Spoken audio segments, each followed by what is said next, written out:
اللہ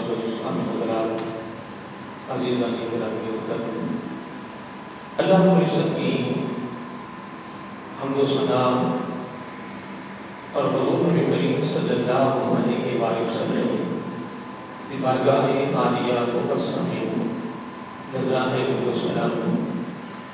اللہ رب العزت کا بے حد شکر ہے کہ اس نے ہم سب کو اپنے پیارے محبوب صلی اللہ علیہ وسلم کی امت میں پیدا فرمایا۔ اللہ رب العزت کا یہ بھی شکر ہے کہ اس نے اپنی توفیق اور اپنے محبوب صلی اللہ علیہ وسلم کے توسط سے ایمان جیسی عظیم الشان نعمت سے ہمارے پاس فرمایا۔ حضرات محترم، گزشتہ 3 دنوں سے ہماری گفتگو سود جاسموں کی تقریباً 23 کے حوالے سے چلتی آ رہی ہے۔ آج اس پر ہماری اختتامی تقریب ہے، یعنی آج ہماری گفتگو اس موضوع کی مناسبت سے مکمل ہو رہی ہے۔ ویسے تو کسی موضوع کو بھی دیکھیں قیامت کی صبح تک بھی مکمل نہیں ہو سکتا، لیکن یہ سارے معاملات، ساری گفتگو فقط اصول برکت کے لیے، کسی شخصیت کے بارے میں گفتگو کرنے وہ بھی چند باتیں اصول برکت کے لیے ہوتی ہیں، وگرنہ اللہ رب العزت نے جو اپنے نیک اور محبوب بندوں کو، برگزیدہ بندوں کو جو مقام و مرتبہ دے رکھا ہے، جو ان کو قدر و مرتبہ دے رکھی ہے، جو ان کو فضیلت دے رکھی ہے، اس کو کون مکمل کر سکتا ہے؟ یہ اللہ تعالیٰ کی عطا ہے کہ ہم کسی نہ کسی موضوع پر اصول برکت کے لیے چند باتیں سنا لیتے ہیں، سن لیتے ہیں، تاکہ ہمارے لیے بخشش کا ذریعہ بن جائے۔ اور سب سے جو مشکل ترین عمل اور کام ہے وہ یہی ہے، جو مشکل ترین کام ہے وہ کیا ہے؟ وہ ہے علم پر عمل کرنا۔ یعنی علم پر عمل کرنا بہت مشکل ہے، اور یقیناً وہ لوگ خوش نصیب ہیں کہ جنہوں نے الحمدللہ علم پر عمل کیا ہے اور کر کے دکھایا ہے، پھر وہ ان کا عمل کرنا ہمارے لیے ایک سبق بھی ہے، درس بھی ہے، دعوت فکر بھی ہے، اور یقیناً وہ ہمارے اکابرین، ہمارے اسلاف، اور اس وقت بھی اور آنے والے وقت بھی جنہوں نے بھی قرآن و سنت کی تعلیمات پر عمل کیا ہے، عمل پیرا ہوئے ہیں، الحمدللہ وہ دنیا میں بھی کامیاب ہیں اور آخرت میں بھی کامیاب ہوئے ہیں۔ اس آیت کریمہ جس پر میں آٹھواں کریمہ میرا اس پر گفتگو کرتا رہا ہوں، اللہ تعالیٰ نے اس میں ایک بہت بڑا نصیحت کا، صبر کا ایک بہت بڑا سمندر بہایا ہے۔ گو ہماری توجہ نہ رہے، ہمارا غور فکر نہ رہے، وہ ایک علیحدہ بات ہے، جس پر عمل نہ ہو ایک علیحدہ بات ہے، لیکن اللہ تعالیٰ نے اپنے بندوں کی تربیت کے لیے، اصلاح کے لیے، اپنے بندوں کی کامیابی کے لیے ایک بہت بڑا سمندر بہار کا ایسا کریمہ۔ اور اگر ہم بین الاقوامی سطح پر دیکھیں تو اس وقت حالات بھی یہی ہو گئے کہ اللہ تعالیٰ کی پیروی اور اس کے محبوب اسلام کی پیروی کرنے کی بجائے ہم جو ہمارا نفس کہہ رہا ہم نہیں کر رہے، ہم اپنی انسانی خواہشات کو پورا کر رہے ہیں، اس کو محبوب بنایا۔ اور اگر ایسا معاملہ نہ ہو تو آپ نے بیان کیا ایک سوال پیدا ہوتا ہے کہ اگر ایسا معاملہ نہیں ہے تو پھر اللہ تعالیٰ نے اس آیت کریمہ میں اس چیز کا ذکر نہیں کیا۔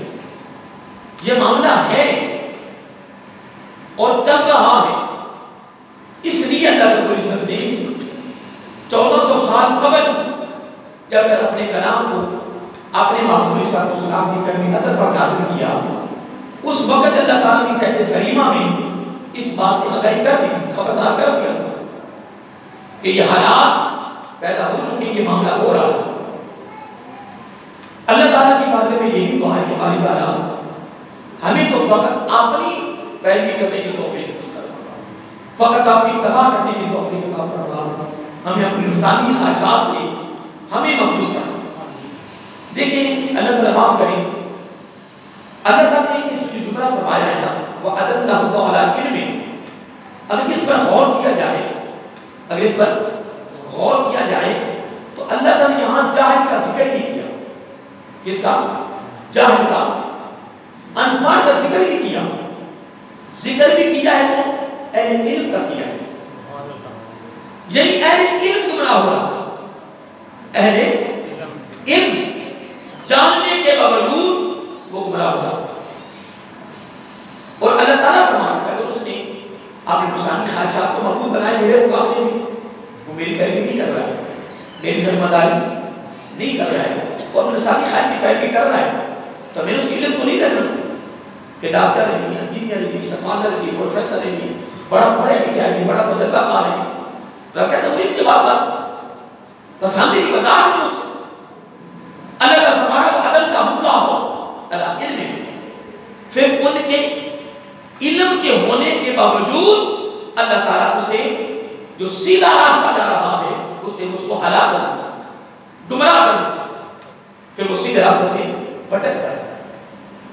اب وہ جو مرضیوں کو دیکھ لیں، اب مرضیوں کو دیکھ لیں کہ اس کے اندر کوئی ان پڑھ تو نہیں، ہائی لیول کے پڑھے لکھے لوگ، ڈاکٹر، انجینئر، سکالر، جمیندار، سرمایہ دار، سائنسدان، بڑے بڑے ہائی لیول کے لوگ پڑھے ہوئے وہ علم میں شامل ہو رہے ہیں اور ہو گئے اور ہوتے رہے پڑھے لکھے لوگ. اس لیے سب سے بڑا وبال اس گمراہی کا جو بنتا ہے، یہ سبب بنتا ہے نا، وہ کیا ہے؟ نفسانی خواہش کی پیروی. دیکھیے آپ اچھا سب ایلیل بیٹھے ہوتے، جب نفسانی خواہش کی پیروی کرنے کے لیے، نفس کو راضی کرنے کے لیے جب وہ کوشش کرے گا، اس کے پاس پیسہ نہیں ہوگا، نفس کہتا ہے یہ بھی ہونا چاہیے، یہ بھی ہونا چاہیے، یہ بھی ہونا چاہیے، اس کے لیے اس کو مغلوب بنایا ہوا، اس کی پیروی کرنی ہے تو کیسے کرے گا؟ پھر وہ نہیں دیکھے گا کہ مال کہاں سے آ رہا ہے، مال کدھر سے آ رہا ہے.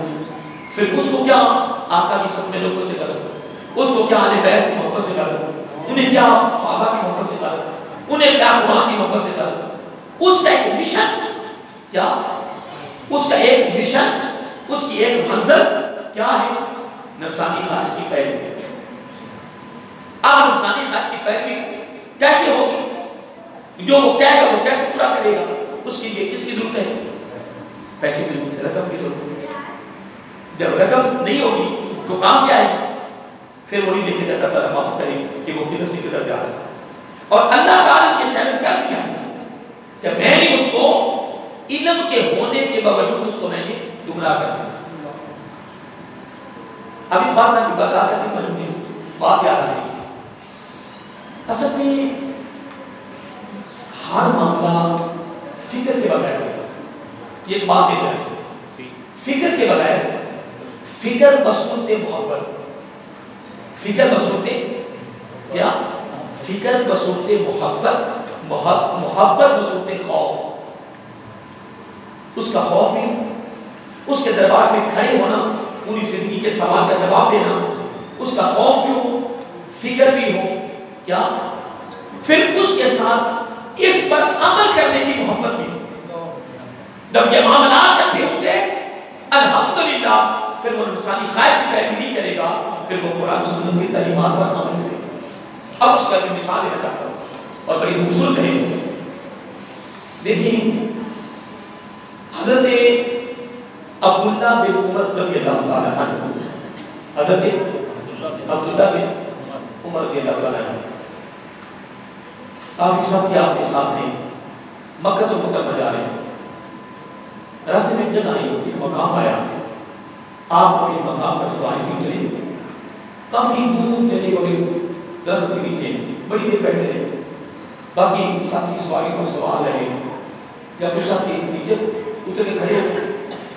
کافی دیر لگ گئی تو آپ نے یہ سمجھا، ایک ساتھیوں نے یہ سمجھا کہ عبداللہ بن عمر رضی اللہ عنہ قضائے حاجت کے لیے گئے، قضائے حاجت کے لیے گئے. بڑی دیر لگ گئی، کافی دیر کے بعد واپس آئے تو ساتھی نے پوچھا کیا ہوا؟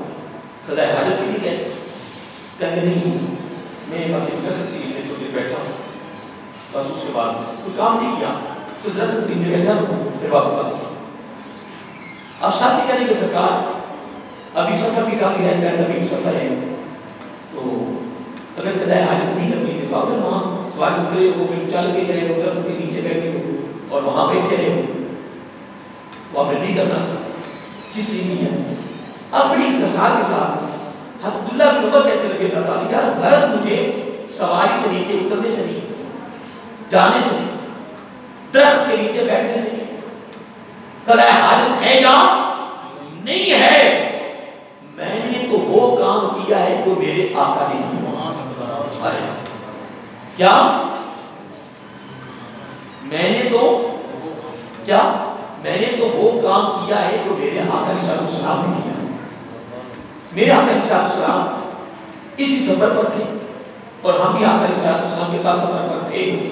اصل میں نے پہلے بات کر دی ہے کہ یہ محبت کے بغیر نہیں ہے، شوق کے بغیر نہیں ہے، فکر کے بغیر نہیں ہے. جب تک شوق نہیں ہے، فکر نہیں ہے، محبت نہیں ہے، اس وقت تک گزارا نہیں ہے. محبت کے بغیر نہیں. تو جب محبت ہوتی ہے تو پھر آدمی کا فکر بھی پیدا ہوتا ہے، پھر پیروی بھی ہوتی ہے. تو میں ایک بات کر رہا تھا، اگر آدمی موضوع شروع کرنا ہے نا، وہ موضوع بڑا قریب سا موضوع ہے، بڑا خوبصورت ہے، جو میں میرے ذہن میں آ رہا، اس کے ساتھ ملانا اس کو میں نے، لیکن اس میں محبت الہیہ ہے، محبت الہیہ. اس پر ایک بڑی خوبصورت گفتگو ہے قرآن سنت کی روشنی میں، اس میں خوبصورت واقعات ہیں اور کمال درجے کے واقعات، تاکہ یہ جو ہمارا ایمان تازہ ہو جائے گا، ایمان کی تقویت مل جائے گی، کچھ نہ کچھ الحمدللہ ہمارے ایمان کو لطف آئے گا، سرور آئے گا. تو میں ایک بات کر رہا تھا کہ حضرت عبداللہ بن عمر رضی اللہ تعالیٰ عنہ نے اس ادا کو اس لیے ادا کیا کہ میرے آقا سے محبت تھی. کیا تھی؟ محبت تھی، پیار تھی. اس کے بغیر وہ کبھی بھی ادا نہیں کر سکتے. ادا کیا ہے، ادا کو ادا کیا اس لیے. دیکھیے میں کتاب میں پڑھ رہا تھا کہ حضرت حذیفہ رضی اللہ تعالیٰ عنہ، حضرت کیا نام ہے، حضرت حذیفہ رضی اللہ تعالیٰ عنہ، یہ فارس میں گئے. کہاں گئے؟ فارس میں گئے. فارس ایران، اس کا نام پہلے فارس کا روم اور فارس.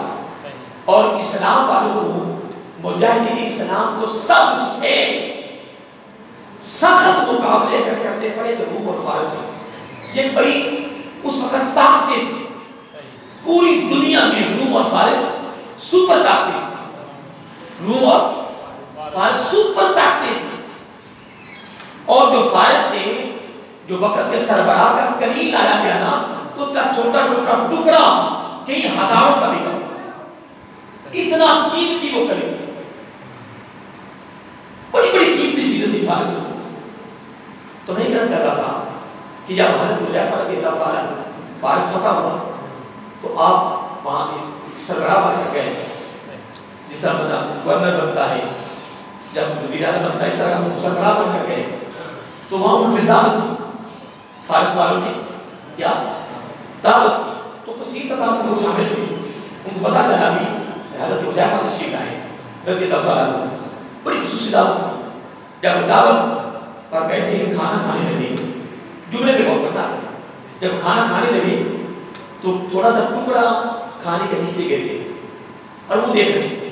آپ نیچے جھکے، نیچے جھکے اور آپ نے وہ کیا کیا، وہ ٹکڑا اٹھایا، اس کو کھا لیا. ایک ساتھی بیٹھا ہوا تھا، کہنے لگے جناب مہربانی فرماؤ، یہ لوگ برا سمجھے گا کیا، ان کے ہاں یہ ایسے حالات نہیں ہیں، بڑے امیتی لوگ ہیں، تو یہ آپ نے حرکت کی نا، یہ جو آپ نے فعل ادا کیا نا، یہ کو اچھا نہیں لگے. اس کو حضرت حذیفہ رضی اللہ تعالیٰ عنہ جملہ فرمایا اور وہ جملہ سمندر بہا دیا. حضرت حذیفہ رضی اللہ تعالیٰ عنہ اور وہ جملہ سننے والا ہے، وہ جملہ سننے والا ہے. میرے ذہن میں لکھا تھا، آپ فرماتے ہیں اتترک سنت حبیبی لآہلاک احمقاء. اے جملے آپ حضرت حذیفہ رضی اللہ تعالیٰ عنہ، جب لوگوں نے کہا نا کہ حذیفہ رضی اللہ تعالیٰ کیا آپ نے کیا، یہ ان لوگوں کو اچھا نہیں لگے گا کہ ایک ٹکڑا کھاتے وقت نیچے گرا، پھر اس کو آپ نے اٹھایا، پھر اس کو کھا لیا، یہ آپ نے کام نہیں کرنا. تو آپ نے حدیث میں جواب کیا دیا؟ فرمایا اتاترک سنت حبیبی صلی اللہ علیہ وسلم، کیا ان کے پیچھے لگ کر میں اپنے محبوب کی سنت کو ترک کروں؟ کیا اپنے محبوب کی سنت کو چھوڑ دوں؟ مجھے غرض عزت وقار سے نہیں ہے، مجھے عزت عروج و بلندی سے نہیں ہے، مجھے عزت ان کے پروٹوکولوں سے نہیں ہے. سب سے بڑا پروٹوکول جو اس وقت حذیفہ کو ملا ہے، ایمان کی دولت ملی ہے. میں آقا صاحب کا غلام بنا ہوں، میرے پاس عزت، میرے پاس وقار. آج پوری کائنات میں جو عزت وقار جو کچھ ہے وہ آقا کی سنت کو ادا کرنے پر ہی. تمہارا میں آتا تو رکھو بے سنت حبیبی صلی اللہ علیہ وسلم، کیا میں اپنے حبیب کی سنت کو طے کر دوں؟ اگلا جملہ سنو، فرمایا لکھا اولائی احمقاؤ کہ ان روشن خیالوں اور ان احمق کیا فرمایا؟ یہاں پر حذیفہ کا لفظ ہے، فرمایا یہ احمق ہے، ان احمقوں کے پیچھے نہ کر، روشن خیالوں کے پیچھے نہ کر. کیا حذیفہ سے تو امید رکھے گا کہ وہ اپنے محبوب کی سنت کو طے کر دے؟ کیا وہ سنت کو چھوڑ دے؟ نہیں. یاد رکھنا عزت بھی نبی کی ادا ہے، عروج بھی نبی کی ادا ہے. دنیا کا جو چاہو، دنیا اور آخرت میں جو کچھ بھی ہے، عزت ہے، وقار ہے، سب کچھ نبی کی ادا میں ہے، نبی کی سنت میں ہے، نبی کے فعل میں ہے، نبی کی محبت میں ہے. اس کے بغیر کبھی بھی تیری کامیابی نہیں ہے. میں ایک دن میں بزرگوں کو پڑھ رہا تھا کہ بزرگ اس طرح بازار سے گزرے نا، کیا بولی بازار سے گزرے تو ایک آدمی نے نا برف رکھی ہوئی، کیا اصل میں قربان جائیں، اور وہ فرماتے ہیں کہ مجھے ہدایت کیسے ملی. بزرگوں نے اپنی ہدایت کا نام کیا سنایا کہ مجھے ہدایت کیسے ملی، میرے ہاں فکر کیسے پیدا ہوا اور میں اس فکر کے پیچھے کیسے لگا. آپ فرماتے ہیں کہ میں بازار سے گزر رہا تھا تو ایک برف بیچنے والا، برف کو فروخت کرنے والا، تو میں نے کیا دیکھا کہ جب میں گزرنے لگا موسم جو تھا نا، موسم وہ ٹھنڈا ہو گیا. کیا؟ تو جب موسم ٹھنڈا ہو گیا تو جو گاہ کے وہ تھوڑے ہو گئے. کس کی؟ برف لینے والے گاہ، برف لینے والے تھوڑے ہو گئے. تو جب تھوڑے ہو گئے آ نہیں رہا تھا، اور برف کا خاصا کیا ہے، اس کی فطرت کیا ہے کہ وہ پگھلتی رہتی ہے، وہ پگھل رہی تھی اور کافی برف پگھل گئی. کہنے لگے کہ میں نا یہ منظر دیکھ رہا تھا، اور وہ نا بندوں کو تکتا تھا، بندوں کے چہروں کو تکتا تھا کہ یہ میرے پر برف نہیں آ رہا ہے، نہیں آ رہا ہے. یہ حسد کی نگاہ سے دیکھتا ہے. کس کی؟ وہ فرماتے ہیں کہ اس وقت میں کوئی نمازی نہیں تھا، کوئی عبادت کرنے والا نہیں تھا، کوئی رب کی عبادت میں جھکنے والا نہیں تھا، کوئی فکر والا نہیں تھا.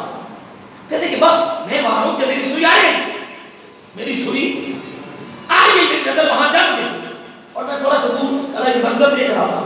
کیونکہ موسم جب ٹھنڈا ہو گیا تو برف لینے والے تھے ہی نہیں، اب اس کی برف پگھل رہی تھی، اور برف کا خاص اور اس کی فکر بھی ہے کہ پگھل. جب برف کافی پگھل گئی، گاہ بھی نہیں آ رہا، اور وہ لوگوں کے چہروں کو تکتا ہے، اور میں یہ دیکھ رہا ہوں کہ وہ لوگوں کے چہرے کو تکتا ہے، حسد کی نگاہ سے دیکھتا ہے. کہنے کہ نا آخر کار اس سے صبر نہ ہو سکا. جملہ سننے والا ہے، اس سے بولیے، اس سے صبر نہ ہو سکا، رہا نہ گیا، مجبور ہو کر اونچی بلند آواز سے کہتا ہے لوگوں میری برف پگھل گئی، میری برف پگھل گئی، میری برف ضائع ہو رہی ہے، میری برف پگھل کے ضائع ہو رہی ہے. لوگوں آ جاؤ، مجھ سے برف خرید لو، مجھ سے برف خرید لو. اس سے قبل کتنے جملے بولے اس نے؟ 2 کہ میری برف پگھل رہی ہے، میری برف ضائع ہو رہی ہے، خرید لو. کہنے کہ جب اس کے منہ سے جملہ نکلا نا، فرمایا خدا کی قسم وہ سیدھا تیر تھا میرے دل پہ لگا. میں نے کہا کہ اس کی برف پگھل رہی. کیا اس کی برف پگھل رہی ہے, ضائع ہو رہی ہے. آخر کار بلند آواز سے کہتا ہے لوگوں مجھ سے برف لے لو, میری برف ضائع ہو گئی, پگھل گئی. کہنا کہ جب یہ تیر سیدھا میرے دل پہ لگا نا تو مجھے ہوش آئی, میرے دل دماغ کے پردے ہٹے, تو مجھے سوچ آئی کہ اللہ کے بندے جس طرح یہ برف پگھل رہی ہے قیمتی وقت بھی پگھل رہا ہے. جس طرح یہ برف پگھلتی جا رہی ہے اور یہ برف پگھل جائے گی, ضائع ہو جائے گی. جب یہ سیدھا تیر میرے دل پہ لگا میری دل کی کائیں پلٹ گئی. میں نے سوچا کہ رب نے مجھے کتنا قیمتی وقت دیا ہے اور میں نے وقت کی قدر ہی نہیں کی اور میرا وقت پگھلتا جا رہا ہے. کہ یہ میری ہدایت کا ذریعہ بنا. اس کے بعد پوری زندگی پھر میں نے نہ نفس کی پیروی کی ہے نہ کسی اور کی پیروی کی ہے. اگر پیروی نہیں کی ہے تو خالق کائنات خالق. اب اس پر میں مثال دینا چاہتا ہوں, بڑی خوبصورت ہے اور حقیقت یہ ہے. جب بندہ رب کے اپنے آپ کو رب کی سپرد کر دیتا ہے نا, رب کے حوالے کر دیتا ہے نا, تو پھر رب اس کا خود پیرا بنتا ہے. کیا دیکھو نا, ادھر تو پیروا, ادھر کیا ہے, ادھر قرآن کے ساتھ ملانا ہے آپ نے کہ افرائیت, کیا اس شخص کو نہیں دیکھا کہ من اتخذ الہ ہواہ, کہ جس نے اپنے نفس کو یہ معبود بنایا, اس کے پیچھے لگا ہوا ہے, اس کی پیروی کر رہا, جو نفسانی خواہش کری وہی کر رہا, رب کو چھوڑ کر. رب کہتا ہے پھر میں اس کو جو دنیا میں سزا دیتا ہوں نا وہ کیا ہے, وہ عدم اللہ علم, وہ جتنا بڑا بھی علم ہو اگر نفسانی خواہش کو معبود بنایا ہے تو پھر میں اس کو کیا کرتا ہوں, اسے میں گمراہ کر دیتا ہوں. عدم اللہ علم, وہ گمراہ وہ جو رب کا ہو جائے پھر رب اس کا ہو جاتا ہے. اس کی میں مثال دینا چاہتا ہوں, ایک خوبصورت مثال ہے کہ رہبہ بصری علیہ الرحمہ, حضرت رہبہ بصری نام سنا ماشاءاللہ صاحب, ماشاءاللہ اہل علم بیٹھے, وہ آپ کو پتہ ہے اللہ تعالیٰ کی خاص بندی تھی, ولیہ کاملہ تھی اور بڑی بات و ریاضت میں مصروف رہتے تھے, ساری رات کی عبادت میں, دن کو عبادت میں. تو میں پڑھ رہا تھا کہ ساری رات کی عبادت کی ہوئی تھی, سویرے وظائف کیے اور دوپہر کا قیلولہ کرنے لگی. دوپہر کا قیلولہ کرنا بھی تو نبی کی سنت ہے نا. یہ ضروری نہیں ہے کہ تم نے 2 گھنٹے سونا ہے, آپ صرف ایک لمحہ کے لیے بھی نا نیچے ہاتھ رکھ کے نا اس لیے سے صرف لیٹ جائیں کہ دوپہر کو قیلولہ کرنا نبی کی ادا ہے, تمہیں آقا کی ادا کو ادا کرنے کا ثواب ملے گا. ایک لمحہ کے لیے بس اس طرح لیٹے, ایسے آنکھیں بند کر لیٹے, فوراً اٹھ بیٹھے, اگر وقت نہیں ہے تو اتنے ادا کرنے نبی کی ادا. اور بڑے بڑے بزرگوں کو دیکھا, بڑے بڑے, میں مجھے یاد ہے کہ پتہ نہیں واقعہ لاہور کا تھا یا عمان کا تھا یا کسی سعودی عرب کا تھا, مجھے یاد نہیں آ رہا. کافی عرصہ ہو گیا کہ وہ اپنی کرسی بیٹھے ہوئے تھے, ڈیوٹی دے رہے تھے, بزرگ تھے, بادشاہ تھے. کہہ لگے میں بس کیا بس وہاں سے اٹھے اور دوسرے کمرے میں گئے, بس گئے اور واپس آ. ساتھ ہی پوچھا بھی آپ کو جلدی آگے تو آپ کوئی واش روم نہیں گئے, کوئی اور کام نہیں گئے, بس این آ گئے خیر سے. کہیں بس بس گیا, کہنے لگے نہیں پھر بھی کچھ, میں ساتھ بیٹھا ہوں, میں ساتھ بیٹھا. کہنے لگے اس طرح ہے کہ ڈیوٹی لمبی ہے, صبح سے آتے ہیں 4 بجے پانی ڈیوٹی ختم ہوتی ہے, تو دوپہر کا وقت جو ہوتا ہے نا, دوپہر کا وقت وہ ڈیوٹی کے اندر ہی ہوتا ہے. تو میں روزانہ وضو میرا ہوتا ہے اور میں روزانہ اس سے اٹھتا ہوں, دوسرے کمرے میں جا کے نا بس ایک لمحہ کے لیے لیٹتا ہوں, اپنے آقا کی ادا کو ادا کرتا. اصل میں نے پہلے بات کر دی ہے, یہ بات ہے ساری کس کی, ذوق لگن کی, محبت کی. جب اس کو نبی کی اداؤں سے محبت ہو جاتی ہے نا تو پھر حضرت حذیفہ کی سنت کو ادا کرتا ہے. حضرت حذیفہ کی سنت کو اگر فارس کے لوگ یہ کہیں کہ ٹکڑا نیچے گرے تو اٹھا کے کھا لیا ہے, ان کو اچھا نہیں لگے گا, کیونکہ یار یہ مسلمان کیسے ہیں, اور کہنے کے چھوڑ ان احمقوں کو, روشن خیالوں کو, یہ ساری عزتیں, یہ ساری کی اداؤں کو ادا کر لیں گے. اور رب کا بھی فیصلہ ہے یہ کہ رسول فقط اطاعت ہے. دوپہر کا الولا کرنے کے بعد تو حضرت رحمہ بصری علیہ الرحمہ ساری رات عبادت میں مصروف رہتی تھی. کیا بولیے؟ ساری رات عبادت میں مصروف رہتی. صبح کو وظائف کیے اور وظائف یہ میں بات کیوں کر رہا ہوں کہ جب بندہ رب کو ہو جاتا ہے نا تو پھر رب اس کا ہو جاتا ہے. پھر رب کی ذمہ داری ہوتی ہے وہ خود اس کی حفاظت کرتا ہے. وہ خود اس کی اس لیے یہ قرآن بھرا پڑا. قرآن کے اندر بے شمار آیات ہیں, میرے آقا کی بے شمار حدیثیں ہیں. اس پر میں بڑی بڑی گفتگو کر چکا ہوں الحمدللہ, بڑے بڑے حوالے دے چکا ہوں اور بین الاقوامی سطح تک یہ میری باتیں کر دی یہاں الحمدللہ. وہ آپ کو یاد ہے یا نہیں یاد اس سے مجھے غرض نہیں ہے کہ آپ نے یاد رکھی ہے یا نہیں رکھی ہے, کیونکہ کبھی میرے اندر بھی ہے کمیوں میں ناکام ہو رہے ہیں. میں بات کر رہا تھا کہ آپ آرام کر رہی تھی, کیلولا کر رہی تھی دوپہر, بس کسی کا داؤ لگا تو سوئی ہوئی ہیں. کیا سوئی ہوئی ہیں؟ چلو انہوں کو یہاں سے چیز ملتی ہے تو وہ جناب داخل ہوا چور تو کچھ شاید نظر نہیں, چادر نظر ہے. کیا تو جب رحمہ بصری کو کیا کہا وہ کیا کر رہی تھی؟ بولیے رحمہ بصری کیا کر رہی تھی؟ آرام کر رہی. مجھے آج تھک دیا تھک گئی چل کوئی بات نہیں پتہ تھک ہی جاتا ہے. تو سر رات میں عبادت کرنی, سر رات اللہ کے مخلوق کی خدمت کرنی, پھر اللہ کرنی, پھر بندہ تھک ہی جاتا ہے کہ نہیں. اس نے جب دیکھا نا کہ آپ آرام کر رہی ہیں تو چیز ملی کوئی چادر تھا, چادر کو ہاتھ لگایا, آنکھوں سے نبینا ہو گیا, اندھیرا ہو گیا, نظر ہی نہیں آیا. کیا چادر ہی نظر نہیں آیا. جب ہوئی اندھیرا گیا, جب نظر ہی بند ہو گئی, جب پردہ پڑ گیا تو نظر کیا ہے؟ خوف آ گیا, ڈر گئے, لرزہ تاریہ ہو گیا. تو چادر کو چھوڑ دیا. کیا جب چادر کو چھوڑا پیچھے ہٹا تو پھر اسی طرح ہو گیا. کئی جگہ پہ پڑھا ہے کہ 2-3 مرتبہ اس نے, کیونکہ لالچ ہے نا, نفسانی خواہش ہے نا, اب نفسانی خواہش کی پوجا کرنا کہ یہاں سے کچھ چیز لینی کچھ نہیں کہ 3 مرتبہ کہ لیکن 1 مرتبہ چلو 3 مرتبہ لے لیں, 5 مرتبہ لے لیں, 1 مرتبہ لے لیں. بات ہوئی ہے نا, نرزان ہوئی ہے, نتیجہ وہ جو آگے نکلنے والا ہے. تو جب چھوڑا صحیح سلامت نظر مل گئی. تو جب تھوڑے پیچھے ہٹے نا, خدا کی قسم آواز, اب آواز کی جملے سننے والے ہیں. آواز آئی.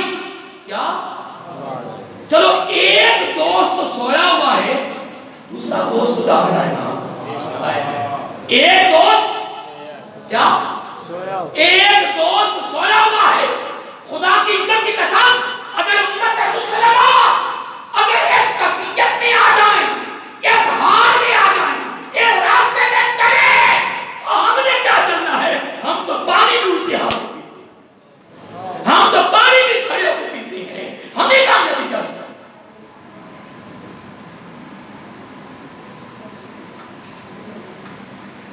میں بھی صوفی آباد میں گفتگو کر رہا تھا تو میں ایک واقعہ سنا کہ میں نے کہیں خطاب کیا, پیر صاحب میرے ساتھ بیٹھے ہوئے تھے تو میں نے طریفوں کے بھی پہاڑ باندھے, پھر مولویوں کو باندھنے پڑتے ہیں, کرنا پڑتا ہے کچھ نہ کچھ. وہ تھوڑی دیر کے بعد کیا دیکھا وہ پیر صاحب الٹے ہاتھ سے پانی پی رہے ہیں. میری نظر بھی پڑ گئی, میری نظر بھی پڑ گئی. میں تو جناب گمسم ہو گیا کہ میں نے کیا کیا, یہ کیا ہو گیا. مجھے ڈر جس چیز کا ڈر تھا وہ ہو گیا. مجھے کئی لوگ نے ایسے کہا کہ کرنا قاری صاحب کیا بیان کیا ہے, بیان بھی بڑے 2-2.5 گھنٹے کا تھا, بیان کیا کیا, ہو کیا رہا, یہ کیا ہو رہا. میں نے کہا ان سے پوچھے کیا ہوا, کہ قاری صاحب بیان آپ نے کیا, بیان میں نے کہا اس لیے دعائیں قبول نہیں ہو رہی. میں کیا جواب دیتا, میں کہ اس لیے دعائیں قبول نہیں ہو رہی.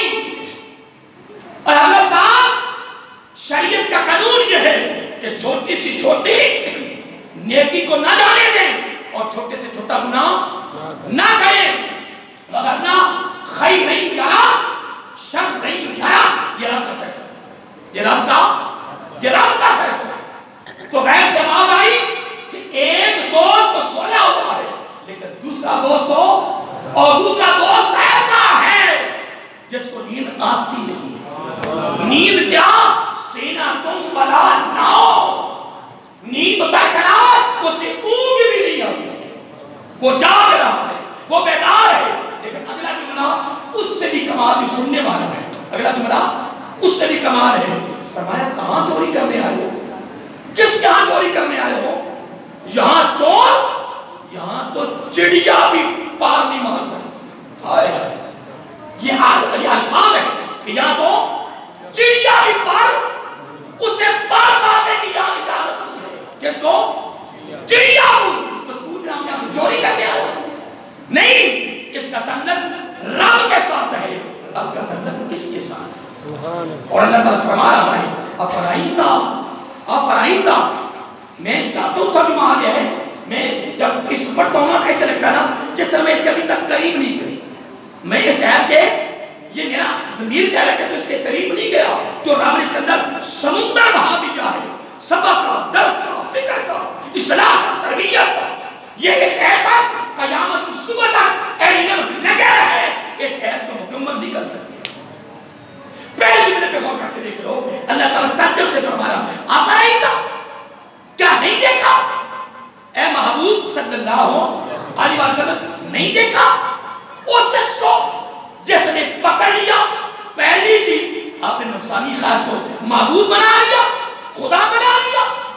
فرمایا فرما پتا صاحب دنیا میں سزا کیا دیتا ہوں, وَأَدَلَّهُ عَلَىٰ عِلْمٍ, علم کے ہونے کے بعد وجود وہ اسے گمراہ کر دیتا ہوں. جب وہ گمراہ ہوتا ہے پھر اسے خبر ہی رہتی, ڈیوٹی پوری دینی ہے نہیں دینی, حرام آ رہا ہے حلال آ رہا ہے, پھر اسے خبر نہیں رہتی, پھر وہ بھٹک جاتا ہے, ہلاک ہو جاتا ہے. پھر حرام حلال کی تمیز نہیں رہتی, پھر مولوی دے پیٹ چ وہی کچھ جا رہا ہے, جب پیراں دے پیٹ چ بھی وہی جا رہا ہے. پھر منگی جو دو منگو, جب ایک لقمہ حرام کا جائے تو جو نبی پاک نے فرمایا وہ سچ نہیں.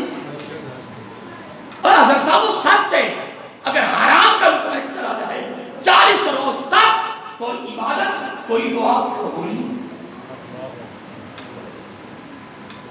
ایک بار مثال دینا چاہتا ہوں, بڑی پیاری ہے, ٹائم نہیں میں چلی ہونے والا ہو گیا. وہ محمود غزنوی تھا نا, محمود غزنوی تھا. میں یہ پیروی کے حوالے سے بات کرنا چاہتا ہوں, اتباع کے حوالے سے. محمود غزنوی کا ایک بڑا عاشق تھا. آپ مجھ سے بڑا کو یاد نہ ہو, کیا نام تھا اس کا؟ ایاز. کیا نام تھا؟ بڑی اس کو محبت تھی اپنے سربراہ کے ساتھ, آقا کے ساتھ, بڑا پیار تھا, محبت تھی. تو آپ کو پتا پھر لوگوں سے برداشت نہیں ہوتا, اے بیماری گندی لگی, حسد, مخالفت, دشمن.